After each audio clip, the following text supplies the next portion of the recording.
The sound of a reel-to-reel tape player spinning filled the air, mixed with loud, crackling static. On the spinning reels, the tape was old and slightly warped. A faint, distorted whisper, full of desperation, emerged from the noise. "Not here. Listen. Please." Then, the tape player suddenly clunked to a stop. The silence that followed was heavy. Leo sat at his desk, surrounded by audio equipment. Illuminated by the glow of his monitor, he wore professional headphones and made a quick note. Boxy 77, unlabeled tape. He pressed play, and the static returned. Methodically, he applied digital filters. His eyes focused on the complex waveforms on the screen. The hiss and crackle began to recede, and a young woman's voice, faint and ghostly, broke through the noise. David lied. "He put me in the wall. Please listen." Leo's hands froze on the controls. His heart began to race as he pulled off his headphones. "In the wall," he breathed. He replayed the audio. The voice was weak, but the words were undeniable. Suddenly, a loud crash echoed from the back of the archive. Leo jumped to his feet, grabbing a heavy flashlight. He moved cautiously down a narrow aisle between the towering shelves. A single cardboard archive box lay on the floor, its contents spilled as if it had been thrown from a high shelf. The label on the box read, "Cold CASES, 1972-1979. He knelt, his flashlight beam scanning over the scattered manila folders. One folder lay open. The name on the tab was Mayweather, Elisa. His breath caught in his throat. Inside was a black and white photo of a smiling young woman, along with faded police reports. He saw the name of her boyfriend mentioned repeatedly. David Kerr. A cold dread washed over him. This was real. He looked back towards his desk, toward the still-spinning tape player. From the empty air right beside his ear, a new whisper came, clear and chillingly close. "Leo." He scrambled backward, his flashlight beam cutting wildly through the darkness. He was panting, his skepticism shattered. He was not alone.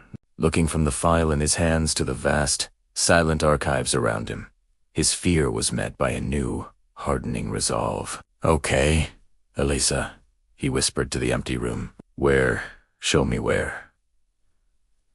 A faint whisper seemed to guide him, a ghostly pull toward the far side of the archive, to a row of heavy, old iron filing cabinets, pushed up against an original brick wall. "Behind the iron," the voice urged.